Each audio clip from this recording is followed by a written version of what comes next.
हमें अपने प्रत्येक कार्य का कोई फल प्राप्त करने की आशा होती है ना? जब वो फल नहीं मिलता और कार्य अधूरा छोड़ना पड़ता है तो उसे हम असफलता कहते हैं।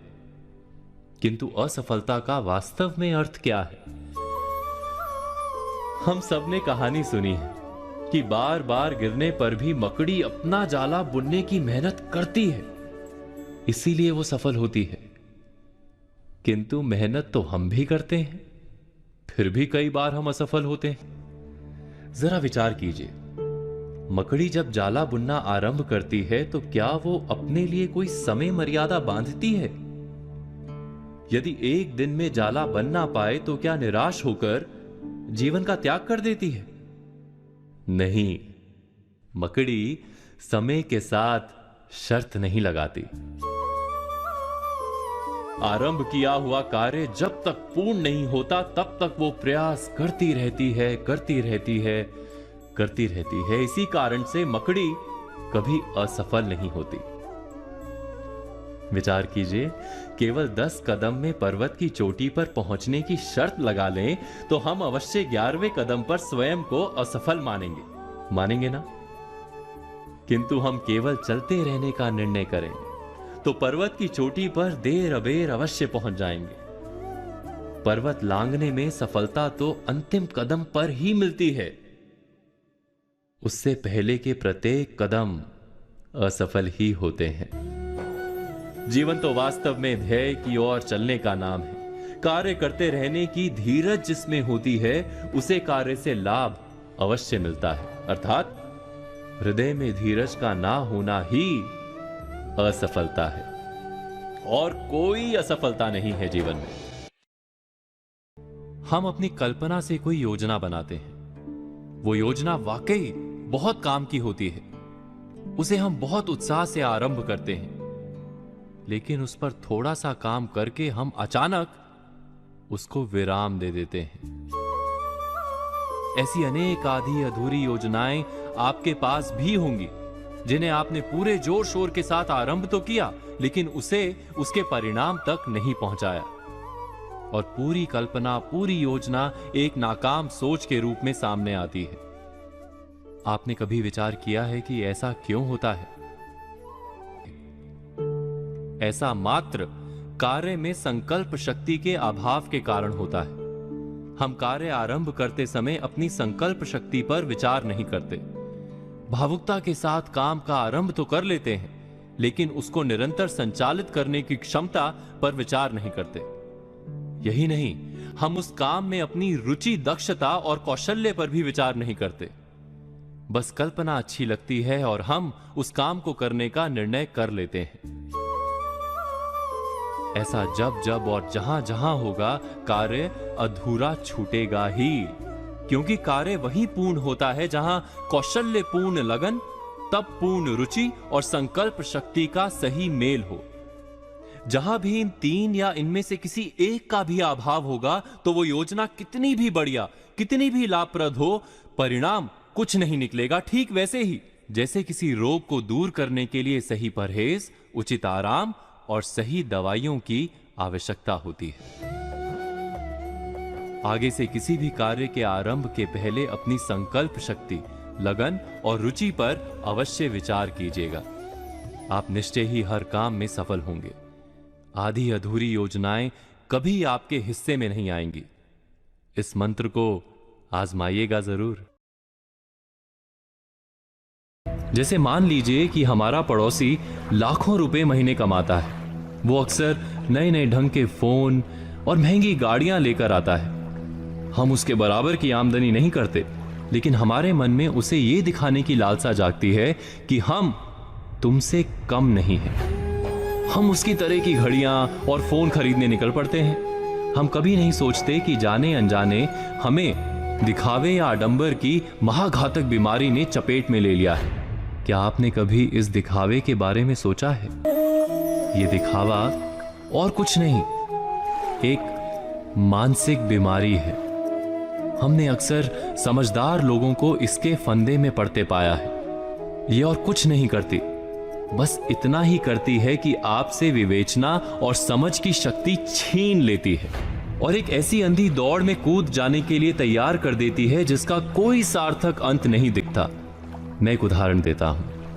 आपकी आमदनी लगभग 1 लाख रुपए महीने है, लेकिन आपके एक पड़ोसी की आमदनी 5 लाख रुपए महीने है और आपका पड़ोसी हर महीने लाख रुपए का दिखावटी सामान खरीदता है, हर हफ्ते महंगे होटलों में खाना खाता है।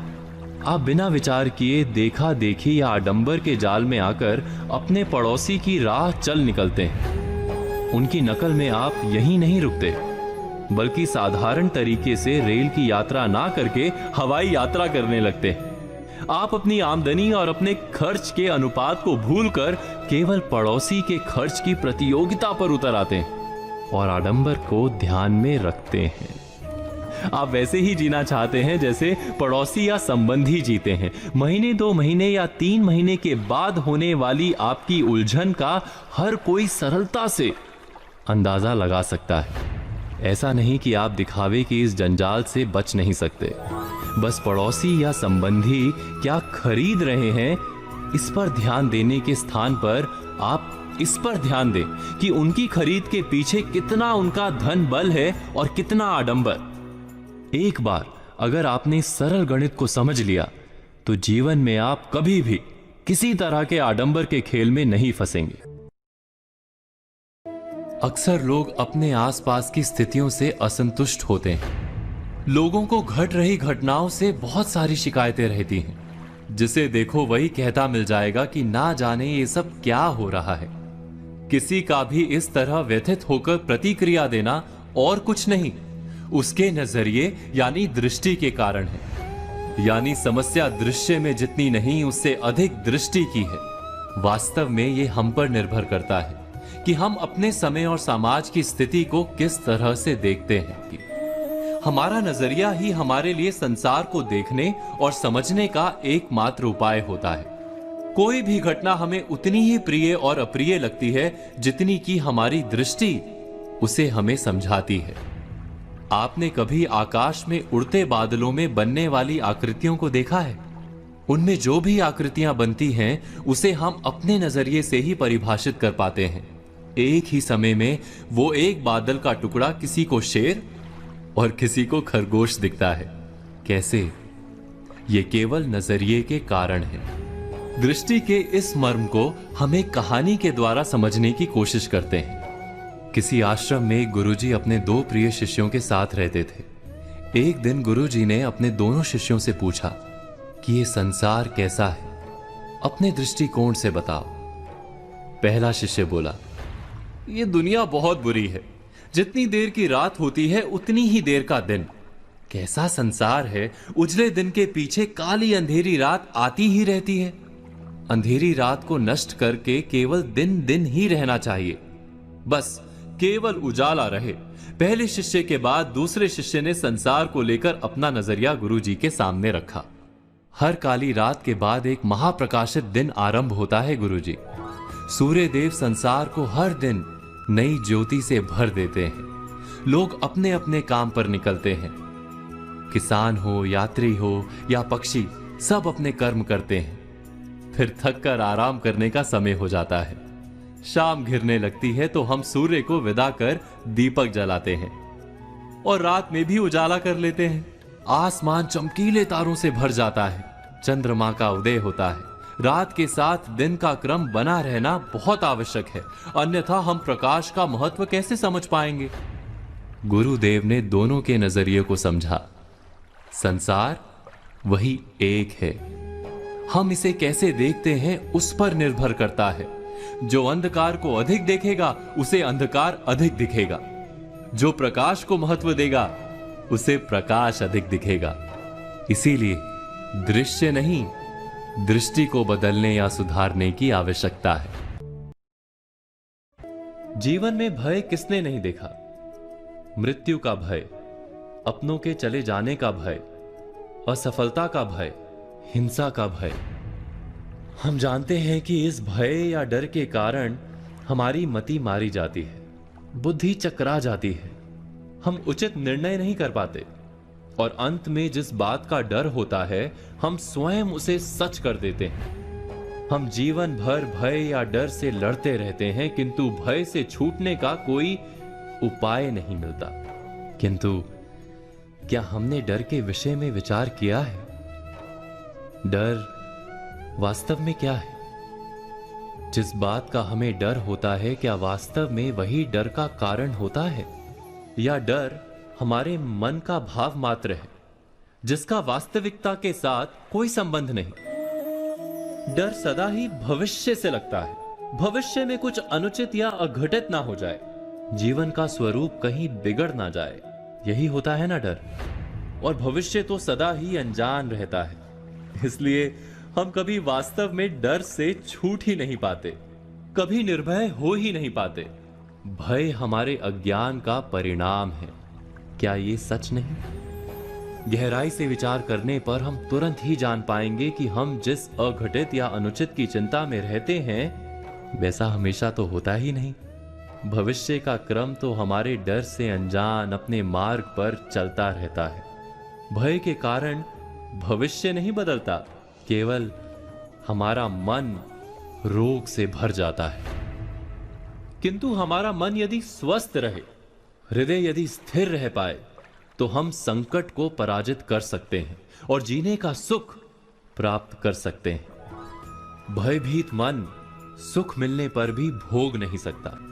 जिस क्षण हमें ज्ञान हो जाता है कि भविष्य पर हमारा अंकुश नहीं, किंतु अपने मन पर अवश्य अंकुश है, उसी क्षण हम भय को पराजित करके निर्भय बन सकते हैं।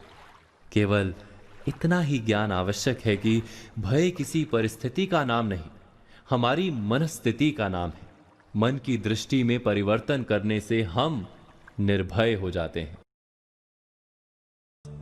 हम जब भी जीवन का गहराई से विचार करते हैं, जब भी समस्याओं का और संकटों का मूल कारण ढूंढने का प्रयास करते हैं, तब बार बार एक निष्कर्ष, एक नतीजा सामने आता है। हमारी अधिकतर समस्याओं का कारण है आत्मविश्वास का ना होना। ईर्ष्या भी वहीं से जन्म लेती है, क्रोध भी, आलस भी और लालसा भी। आत्मविश्वास ही जीवन में सुख और सफलता प्राप्त करने की चाबी है। किंतु क्या हम आत्मविश्वास का अर्थ समझते हैं? कोई भी कार्य जब हमारे सामने आता है तो हम निश्चय करते हैं कि इस कार्य में हम अवश्य सफल होंगे। क्या यह आत्मविश्वास है?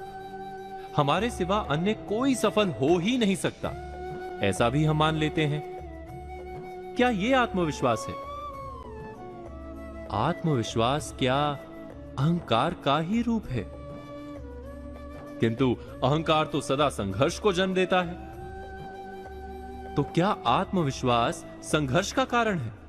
जब हम मानते हैं कि हम अवश्य सफल होंगे, तब हम उसे आत्मविश्वास कहते हैं। किस आधार पर कहते हैं कि हम सफल होंगे? हमारे अनुभवों के आधार पर अथवा प्राप्त किए हुए ज्ञान के आधार पर? किंतु अनुभव तो बीते हुए कल का सत्य है। आने वाले समय में वो सत्य सिद्ध हो, यह आवश्यक नहीं, और ज्ञान की तो कोई सीमा ही नहीं। कैसे मान लें कि जितना भी आवश्यक है वो सारा ज्ञान हमने पा लिया है?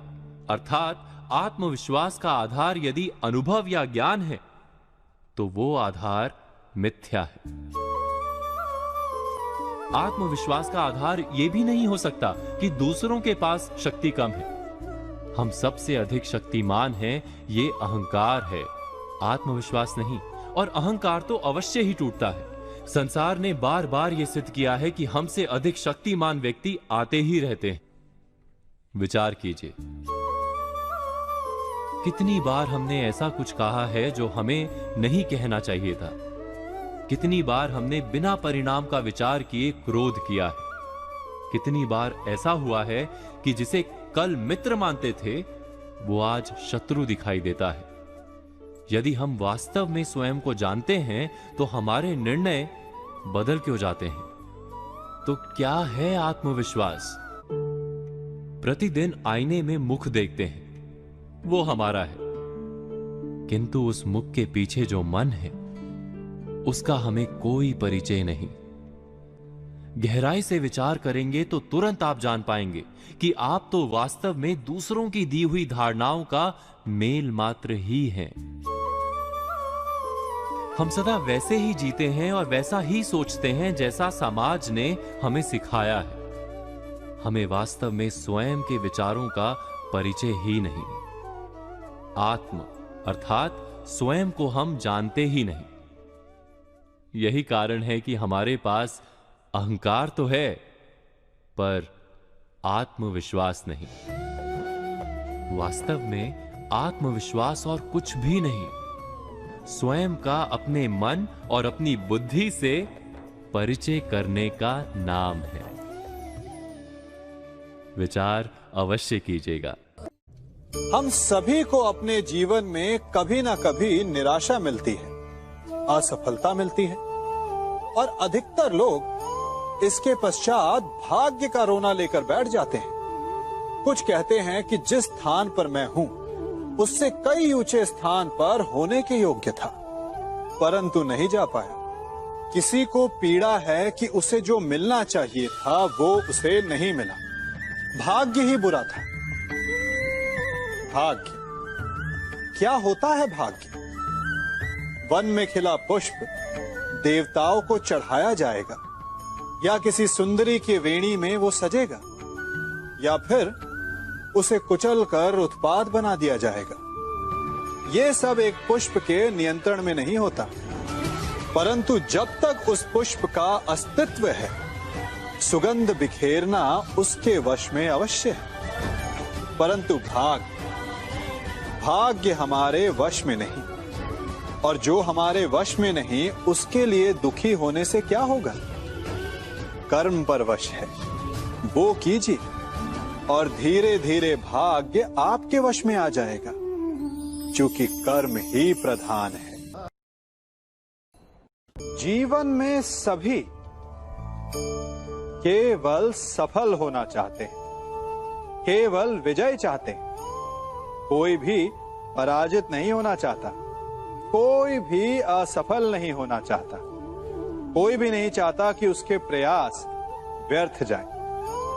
यदि एक दृष्टिकोण से देखा जाए तो ये उचित भी है, परंतु असफलता में भी एक अच्छी बात छिपी होती है। कैसे? मैं बताता हूं। सफलता आपका परिचय संसार को देती है। विजय के पश्चात संसार आपको जानने लगता है, और असफलता आपका परिचय संसार से करवाती है। पराजय के पश्चात आप अपने जीवन को जानने लगते हैं। इसलिए सफलता और असफलता से घबराए नहीं। यदि आपकी सोच सकारात्मक रहेगी तो यही असफलता, यही पराजय आपको और अधिक शक्तिशाली बनाकर प्रस्तुत करेगी और जीवन में विजयी बनाएगी। हम अपनी सोच और संसार की मान्यता के अनुसार अपने विचार बनाते हैं। जैसे सत्य कहना धर्म है, असत्य कहना पाप, सहनशीलता धर्म है और क्रोध करना अधर्म, उपकार करना, जीवों पर दया करना धर्म है और निष्ठुर होना अधर्म। परंतु क्या यही सत्य है? क्या कभी कभी परिस्थितियां इन आवेशों को उल्टा नहीं कर देती? करती है।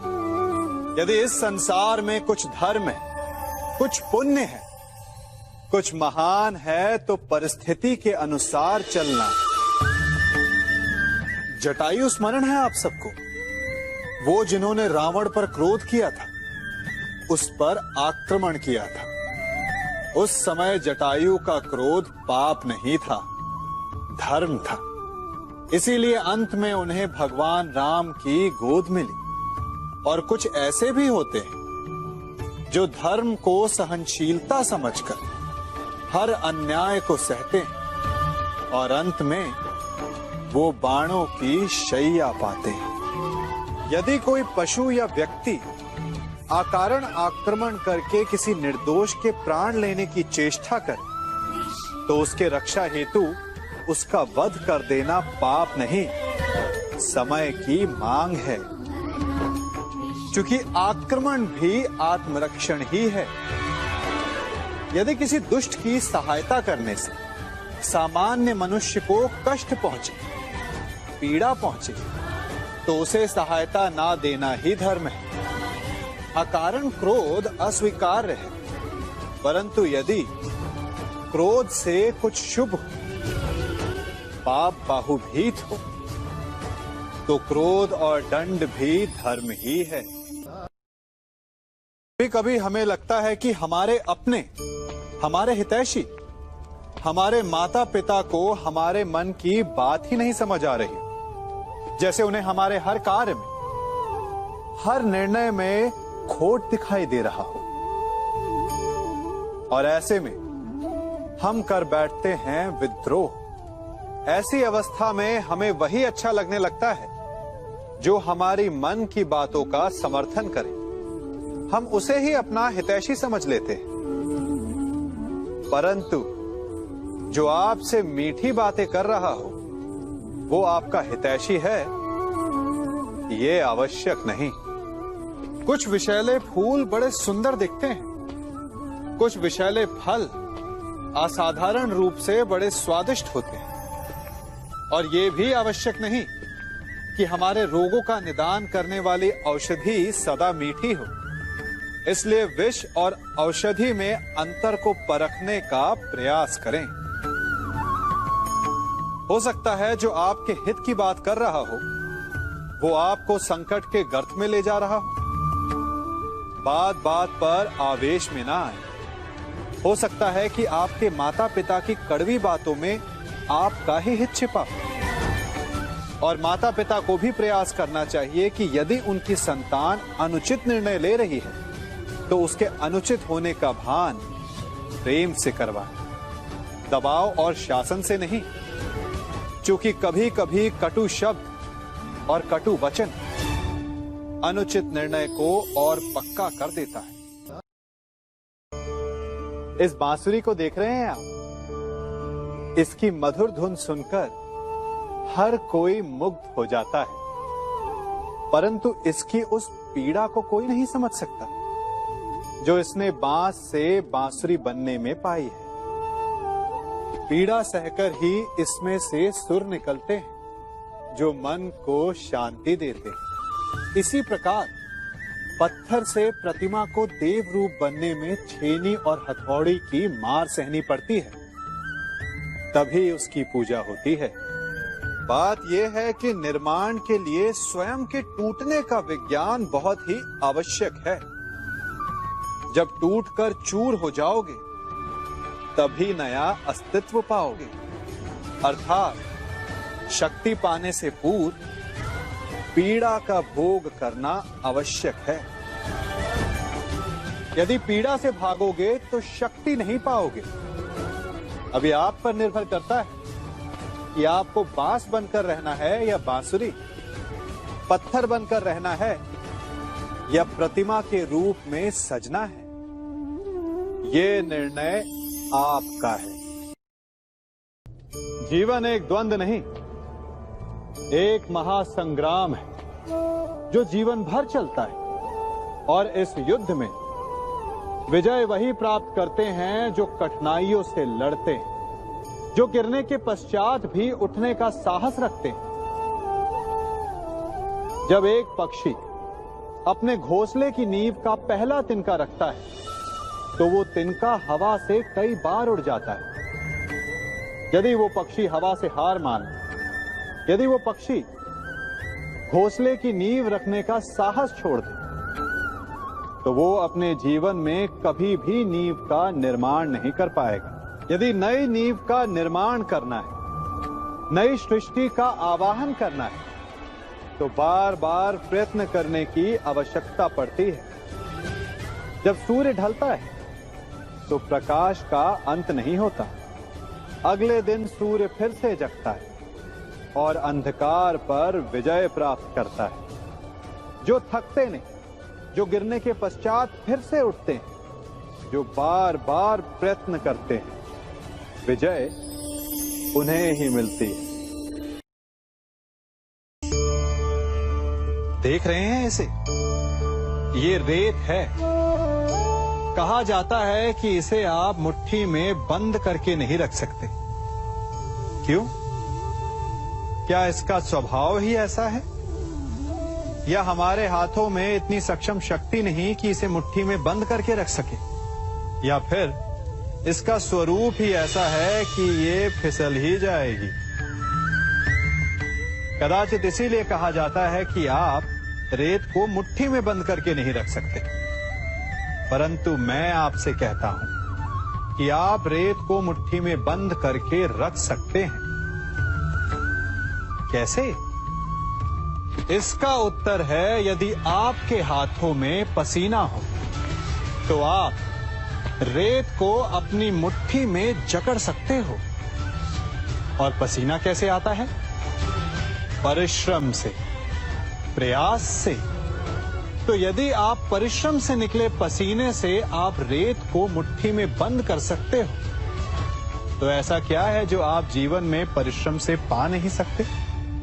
मान, सम्मान, धन, संपत्ति, बल, ये सब परिश्रम की उत्पाद है।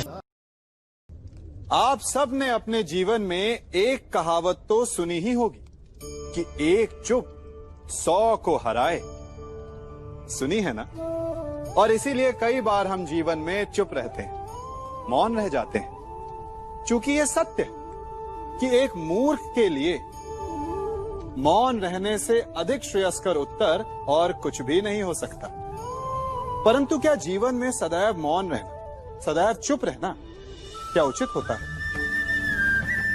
नहीं। जहां पाप का बल बढ़ रहा हो, जहां छल हो रहा हो, वहां मौन रहने से अधिक गंभीर अपराध और कुछ नहीं हो सकता।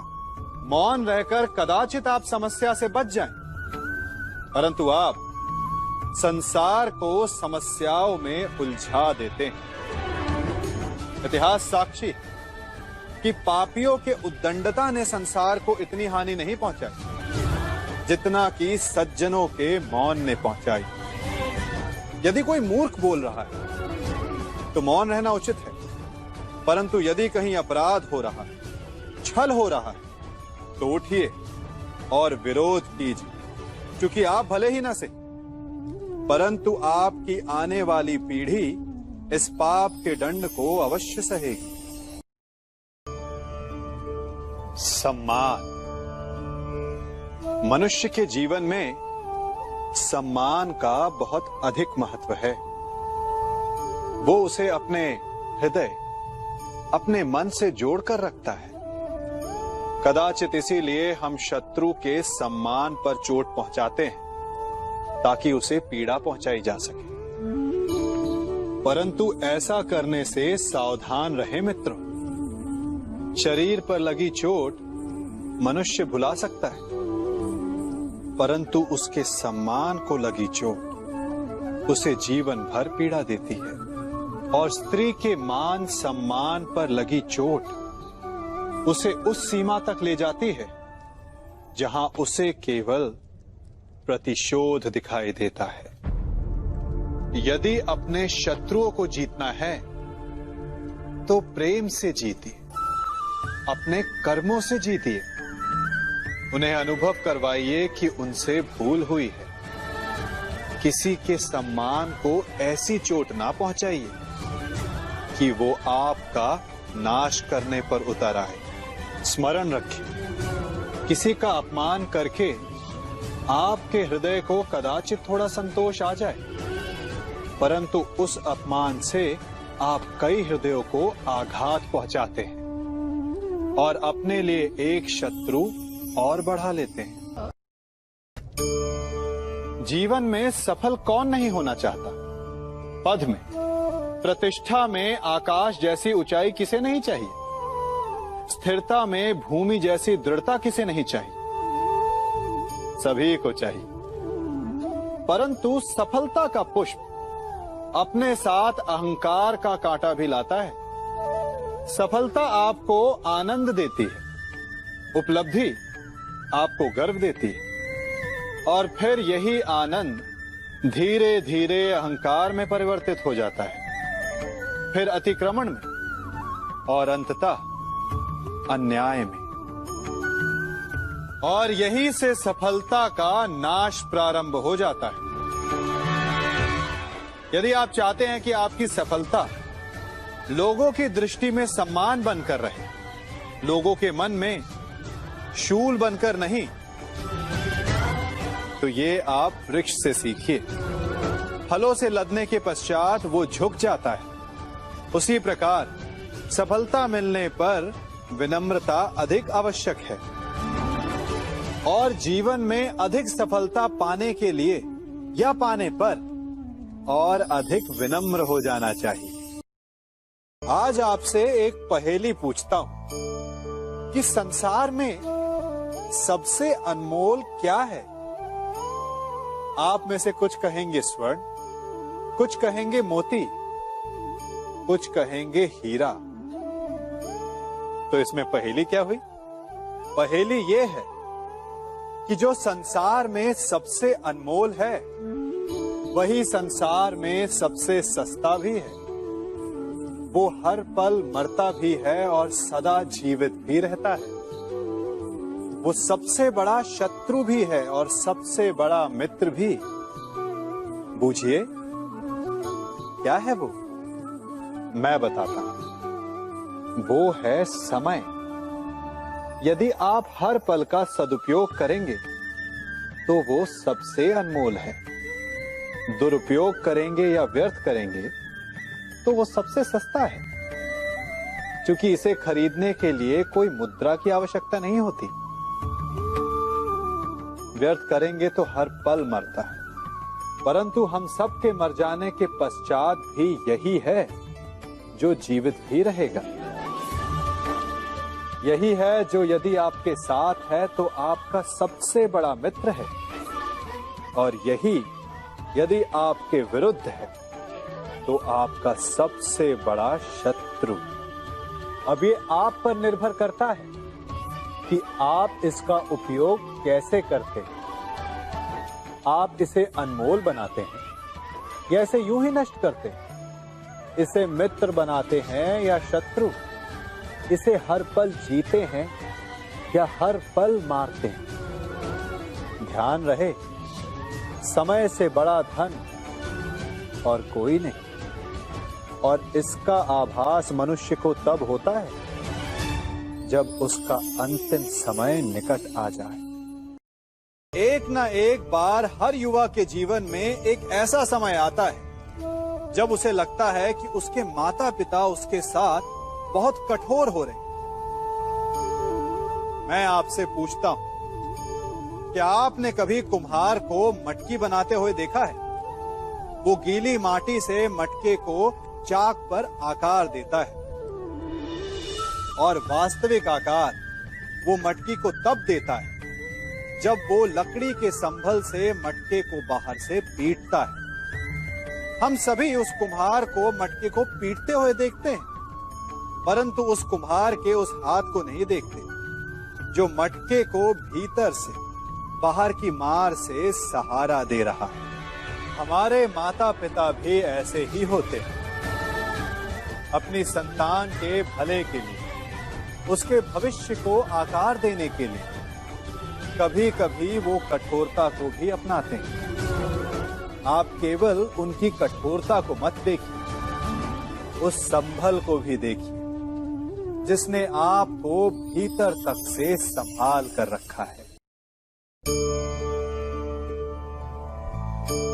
मैं क्या कर रहा हूं?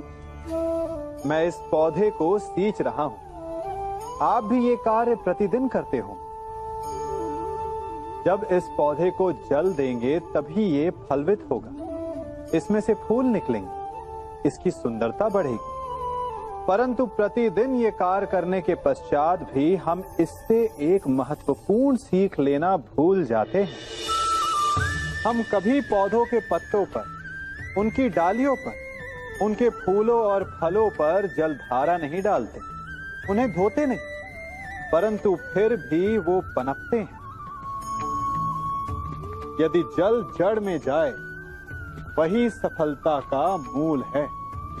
यदि आप एक बार में अनेक कार्य करने जाएंगे तो आपको एक कार्य में भी सफलता नहीं मिलेगी, परंतु यदि आप बुद्धिमता से दृढ़ मन से एक कार्य साधेंगे तो एकाएक स्वतः ही सारे कार्य सध जाएंगे। जो आपका मूल है, जहां से आपको सिंचाई मिल रही है, यदि आपने उसी जड़ को छोड़ दिया तो एक सूखे पौधे की भांति आप भी सूख कर गिर जाएंगे और अंततः अपना अस्तित्व खो बैठेंगे। संसार का सबसे बड़ा पाप क्या है? असत्य बोलना, हत्या कर देना, चोरी करना या किसी का अपमान करना। संसार का सबसे बड़ा पाप है किसी निर्बल को सताना, और संसार का सबसे बड़ा दंड भी उस निर्बल के मुख से निकली हाय है। आप देख रहे हैं मैं क्या कर रहा हूं? मैं लौह पिघला रहा हूं, और ये लौह पिघलता है इस चमड़ी की बनी धोनकी से निकली हवा से। तनिक सोचिए, एक मृत पशु की खाल से बनी धोनकी इतने कठोर लोहे को भस्म कर सकती। ठीक उसी प्रकार आप चाहे जितने भी शक्तिशाली क्यों ना हो, यदि आपने किसी निर्दोष, किसी निर्बल को सताया तो उसके मन से निकली हाय और उसका श्राप आपके जीवन को भस्म कर सकता है। मनुष्य के जीवन में कितनी कठिनाइयां आती हैं, एक से एक बढ़कर जटिल समस्याएं आती हैं कि मेरा भविष्य क्या होगा, मेरे संतान का भविष्य क्या होगा, क्या मेरा ऋण चुक पाएगा, क्या मैं भविष्य में अपना इच्छित लक्ष्य पा पाऊंगा। परंतु एक बात बताइए, क्या वास्तव में ये कठिनाइयां, ये समस्याएं इतनी जटिल हैं? क्या इनमें इतनी शक्ति है कि ये आपका मार्ग रोक सके? क्या इनका उत्तर पाना इतना जटिल है? नहीं। तनिक शांत मन से विचारिए, कई बार उत्तर इतना जटिल नहीं होता जितना कि प्रश्न। वास्तविकता में आपके मन में जो प्रश्न है वो जटिल है, किंतु उत्तर तो बड़ा सरल है, और वो उत्तर है कर्म। कर्म कीजिए और धीरे धीरे आपके मन में जटिल प्रश्न और आपके मन की जटिलता दोनों ही समाप्त हो जाएगी। जीवन में समस्याओं से कौन घिरा रहना चाहता है? कौन कठिनाइयों से घिरा रहना चाहता है? कोई नहीं। आप भी ऐसा नहीं चाहेंगे? तो ऐसा करने के लिए आप क्या करते हैं? सोचिए, मैं बताता हूं। ऐसा करने के लिए अधिकतर लोग कठिनाइयों से दूर भागते हैं, समस्याओं से दूर रहते हैं, और यही आप सबसे बड़ी भूल कर बैठते हैं। समस्याएं ऐसे जंगली पशु के समान होती है, जिससे आप जितना दूर भागेंगे वो उतना ही विकराल रूप धारण कर लेगी और अंततः आपका अंत कर देगी। तो इस समस्या से कैसे बचा जाए? इसका हल क्या है? इस समस्या का हल है कि आप अपने परिश्रम से, अपनी लगन से, अपनी दृढ़ता से उस समस्या को छोटा कर दें। यदि नाविक को कुशल खेवैया बनना है तो वो शांत समुद्र में नहीं बन सकता, उसे तूफान का सामना करना पड़ता है। स्मरण रखिएगा, मनुष्य का मन बहुत ही चंचल होता है। इसीलिए कभी कभी कुछ नया कार्य प्रारंभ करने से पूर्व हमारा मन संशय से घिर जाता है, और ऐसे समय में हम प्रयास करने से पीछे हट जाते हैं। और इन सब का कारण है स्वयं पर अविश्वास, दृढ़ निश्चय की कमी। हम जिन्हें ऊंची दृष्टि से देखते हैं, जिन्हें अपना आदर्श मानते हैं, उनके जीवन में गहराई से देखिएगा, केवल एक ही अंतर पाएंगे, निश्चय का अंतर। ये निश्चय ही है जो हमारी प्रतिभा को धार देता है, हमारे प्रयासों को शक्ति देता है। ये निश्चय का अंतर ही तो है कि एक मनुष्य सागर की गहराई में जाकर मोती ले आता है और दूसरा हार मानकर किनारे पर बैठ जाता है। तो हार तब नहीं होती जब आपका प्रतिद्वंदी आपसे जीत जाए। हार तब होती है जब आप ना लड़ने का निश्चय कर लेते हैं। इसीलिए यदि मार्ग बंद हो जाए तो उसे खोलने का प्रयास करो, और यदि मार्ग ना खुला तो भी अपने प्रयासों से नया मार्ग बना लोगे।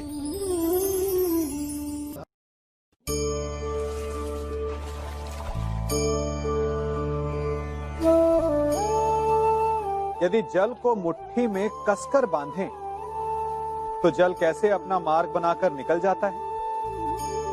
इसी धारा की भांति यही अवस्था हमारे अपनों के साथ भी होती है।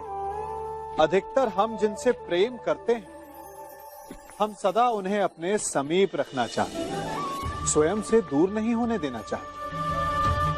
चिंता करते हैं, भय खाते हैं कि कहीं उनके साथ या उनसे कुछ बुरा घटित ना हो जाए, और ऐसे में हमारे अपने ही हमसे दूर हो जाते हैं, ठीक मुट्ठी में बंधे जल की भांति। इसलिए जिनसे आप प्रेम करते हैं उन्हें स्वतंत्र कर दीजिए, उनकी सोच को स्वतंत्र बनने दीजिए, उन्हें अपने मार्ग स्वयं ढूंढने दीजिए, क्योंकि आप सदा उनके साथ उन्हें मार्ग दिखाने के लिए नहीं रहने वाले।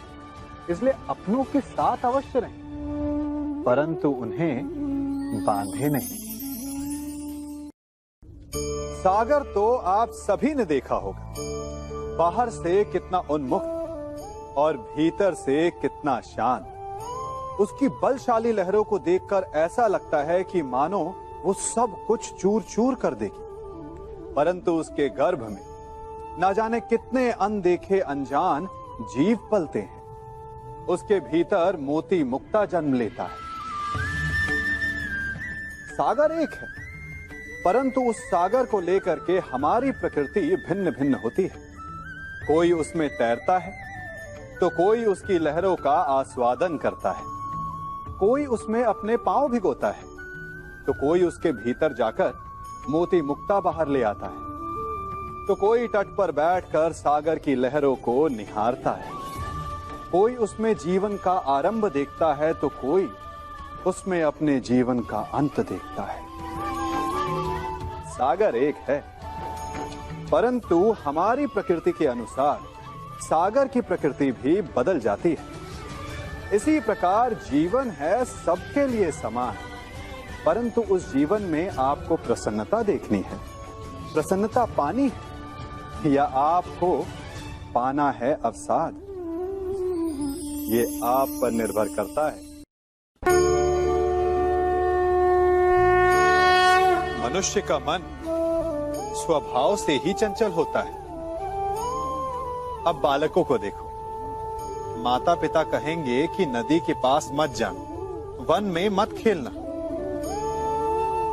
तो अवश्य वो वही करेंगे जिसके लिए उन्हें मना किया गया हो। बंधन को तोड़ने का जो रोमांच है वो मनुष्य के मन को सदा ललचाता है, परंतु बंधन और मर्यादा में बड़ा अंतर है। कभी कभी बंधन तोड़ना उचित होता है, परंतु मर्यादा तोड़ना नहीं, चाहे वो प्रेम की हो, शत्रुता की हो या फिर अतिथि की हो। फिर ये प्रश्न उठता है कि मर्यादा है क्या? हमें कैसे भान हो कि किस सीमा को हमें पार नहीं करना चाहिए। जैसा व्यवहार आप किसी दूसरे से अपने लिए चाहते हैं, वास्तविकता में वही आपकी भी मर्यादा है। जो सीमा आप किसी दूसरे को पार नहीं करने देना चाहते, वही सीमा आपकी भी है। जिस दिन से आप अपने मन से ये प्रश्न करना प्रारंभ कर देंगे, तब से ना आपसे कोई मर्यादा भंग होगी, ना ही कोई अपराध होगा। कदाचित इसीलिए कहा जाता है कि जब आपका मन नियंत्रण में हो, तो आपके हृदय के साथ साथ ईश्वर आपके मन में भी वास करता है। जिससे आप अपनी मर्यादा का प्रश्न पूछोगे, तो वो कभी अनुचित उत्तर नहीं देता। भूल अनजाने में होती है, परंतु दूसरी बार वही भूल करना मूर्खता होती है, और बार बार वही भूल करना अपराध। यह अपराध इसलिए है क्योंकि हमारी आने वाली पीढ़ी बार बार की गई इस भूल को नीति मानकर उसका पालन करने लगती है, और अगली आने वाली पीढ़ी उसे नियम बना लेती है। तो हुआ ना अपराध। जब हम चलते हैं, तब अपने पद चिन्ह पीछे छोड़ आते हैं, और हमारे पश्चात आने वाले उस पथ को सही पथ समझकर उस अनुचित मार्ग पर आगे बढ़ जाते हैं। तो क्या किया जाए? माना कि कुछ भूल को सुधारा नहीं जा सकता, परंतु उनके चिन्ह धुंधले अवश्य किए जा सकते हैं, ताकि आने वाली पीढ़ी उसका पालन ना करे। और यही भूल को सुधारने का सबसे श्रेष्ठ मार्ग है। आज मैं आप सबको एक कहानी सुनाता हूं। एक दिन गोकुल में दो व्यापारी आए। एक व्यापारी शहद का था, बड़ा मीठा शहद था उसका, परंतु वो गोकुल में टिक नहीं पाया। उसके व्यापार ने घाटा खाया, और शीघ्र ही वो गोकुल छोड़कर चला गया। और दूसरा व्यापारी मिर्च का था। पहले दिन वो एक पोटली लाया, और दूसरे ही दिन वो पूरी बैलगाड़ी भर कर लाया, और धीरे धीरे पूरी मथुरा में उसकी धाक जम गई। मुझे बड़ा आश्चर्य हुआ, तो मैंने बाबा से पूछा कि ऐसा क्यों कि एक मीठे शहद का व्यापारी कंगाल हो गया, और एक मिर्च का व्यापारी धीरे धीरे नगर सेठ बन गया। बाबा मुस्कुराए और उन्होंने कहा कि मीठी बोली बोलने वाले की तीखी मिर्च भी बिक जाती है, और जो कड़वी बोली बोलता है उसका मीठा शहद भी नहीं बिकता। वाह, कितने उत्तम विचार हैं उनके, और उचित ही है। मनुष्य अपने जीवन में सदैव अपने वचनों से उठता है और अपने वचनों से ही गिरता है। इसलिए अपने जीवन में सदैव मीठी बोली बोलने का प्रयास कीजिए, आपका जीवन सरल हो जाएगा। जब भी आपने यात्रा की होगी, तो अवश्य अपने मार्ग के आसपास कुछ रिक्त स्थान देखे होंगे, कुछ खेत देखे होंगे, कोई ना कोई भूमि का टुकड़ा अवश्य देखा होगा। कुछ स्थान ऐसे होते हैं जहां पेड़ लगे होते हैं, जहां माली बड़े प्रेम से उन्हें बोता है, उन्हें सींचता है। और कुछ स्थान ऐसे भी होते हैं जहां बिना माली के खरपतवार उग जाते हैं, कुछ अन्य पौधे उग जाते हैं। माली द्वारा उगाए वृक्ष हमें ठंडी छाया देते हैं, हमें फल देते हैं, ईंधन के लिए लकड़ियां देते हैं। और बिना परिश्रम के उपजित खरपतवार यदि कुछ करते हैं, तो ये कि वो भूमि को बंजर बनाते हैं। हमारा मन भी रिक्त भूमि की भांति होता है। यदि अपने परिश्रम से उसमें सुविचारों के बीज डालोगे, तो फलदायक विचार उपजेंगे। और यदि उसे रिक्त छोड़ दिया, तो खरपतवार की भांति अनुपयोगी विचार आपके मन को अपना घर बना लेंगे, आपके मन को मैला कर देंगे, उसे बंजर कर देंगे। अब निर्णय आपका है कि आपको सुविचार देने वाला मन चाहिए या कुंठा देने वाला।